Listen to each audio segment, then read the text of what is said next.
Another big story we're following today out of Washington, D.C. at this hour is Merrick Garland's Justice Department and Christopher Wray's FBI are accused of downplaying negative information about Hunter Biden. Senate Republican Chuck Grassley saying the allegations come from, quote, highly credible whistleblowers at both of those agencies. For more on this, we go out to our congressional correspondent, Kilmeny Dukart, who is live on Capitol Hill with more of some of these bombshell revelations. Kilmeny.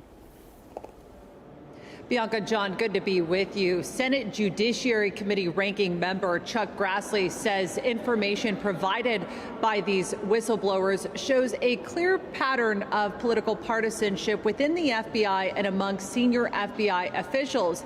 In May, Grassley accused FBI Assistant Special Agent in Charge Timothy Thibault of exhibiting a political bias through social media posts, but says these reports now reveal his alleged bias led him to suppress sensitive public corruption investigations when there was substantial evidence involved. Yet reports show Thibault and Richard Pilger, the director of the Election Crimes Branch within the Justice Department, were critical in opening an investigation into Trump campaign officials as it relates to the 2020 election, but they didn't have sufficient information to be able to do that. In a letter to the Attorney General Merrick Garland and the FBI Director Christopher Wray, Grassley writes, in light of these allegations, I remain very concerned that political bias by a select group of Justice Department and FBI officials has infected the Justice Department's and the FBI's usual process and procedure to open and pursue high-profile and politically charged investigations. Grassley says these whistleblowers have also alleged that Thibault and other FBI officials dismissed evidence related to Hunter Biden's foreign business dealings and activities as disinformation. That investigation, as a result, it was shut down and steps were taken to prevent it from being reopened. But these whistleblowers maintain that that information was in fact credible. Following up on that letter, Grassley has given both of those agencies 2 weeks to respond to a request to all of those records related to that investigation, and he has vowed that his office will continue to investigate this. Kilmeny Dukart for us live at the Capitol. Thank you, Kilmeny. Let's welcome in now former Georgia Congressman Doug Collins. He's the host of the Doug Collins podcast. Congressman, great to have you back with us. Hey, John, always good to be with you. Well, we know the Democratic-led committees will not look into these whistleblower claims, and we do expect Republicans to do so if they take back Congress. But I just wanted to get your reaction based on what we know so far, the illegal gun purchase and the foreign lobbying and everything else. Are you still surprised that this DOJ has not moved forward or indicted Hunter Biden? Yes, I'm very surprised at it. I mean, this is not a matter of this is the president's son. This is not a matter. This is someone who is committed acts that shouldn't be committed, and they should be prosecuted.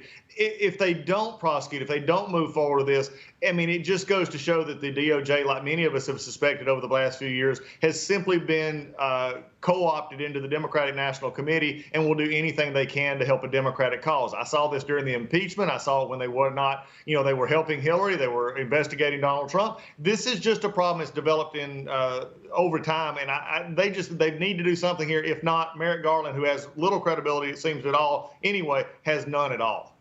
Yeah, I mean, that's the thing. Merrick Garland looks, he wants to go after moms and dads who show up at school board meetings, but not Hunter Biden. So many questions here. What about Christopher Wray? He's the director of the FBI. Shouldn't he be, he doesn't want to talk about this at all. He says it's an ongoing investigation. But doesn't he have some culpability on his hands for this perception of protecting the president's son?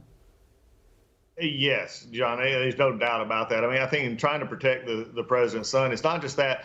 Christopher Wray goes back, and even when I was in Congress and toward the end of my time, there was the recommendations that were coming forward where we showed the FISA court abuse, we showed that there was issues, and he would say, well, we've done everything that was recommended, but we were still sensing and still seeing that nothing was actually happening. Nobody was really held responsible. I thought Christopher Wray probably should have stepped down a long time ago.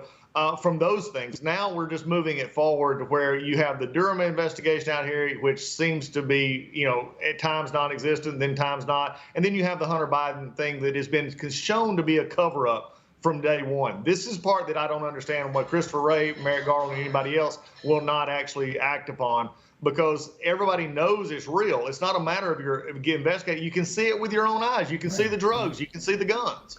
Yeah, we've seen way too much. Let's be honest. We've seen way too much evidence in this case. Now, we have Grassley's letter and, making these allegations here, but you also have Ron Johnson, who's taking a hard look at this, and James Comer over in the House. Give us a preview of what the Republican-led investigation of Hunter Biden would look like in both the House and the Senate.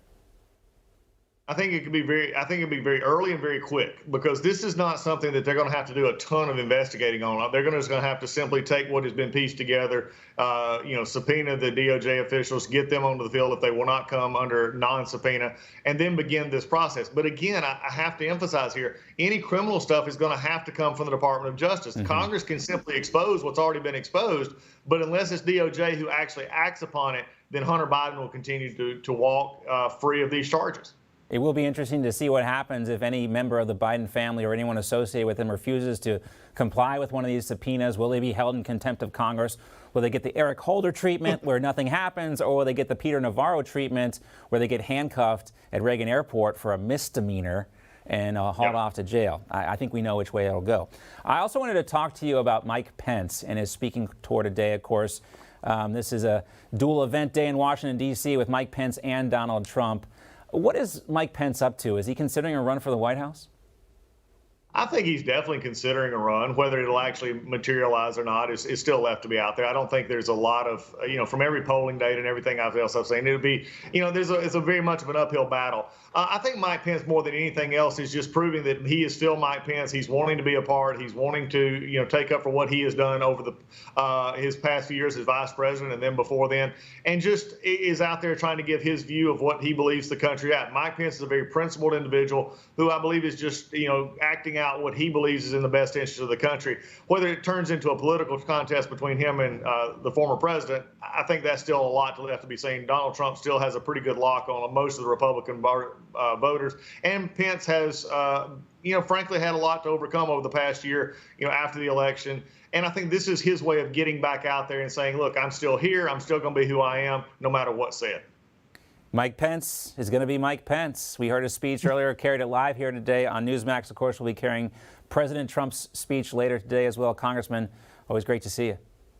John, take care.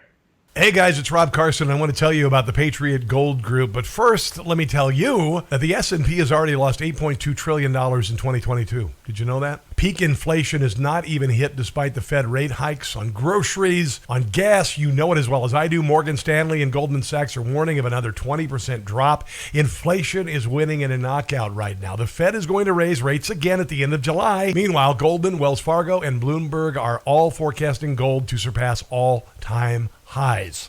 If you want to invest in gold, call 888-936-2373 now. Call the Patriot Gold Group today and ask about their no-fee-for-life IRA. Sounds like a good deal, don't it? Here's the number, 888-936-2373. 888-936-2373 for the Patriot Gold Group.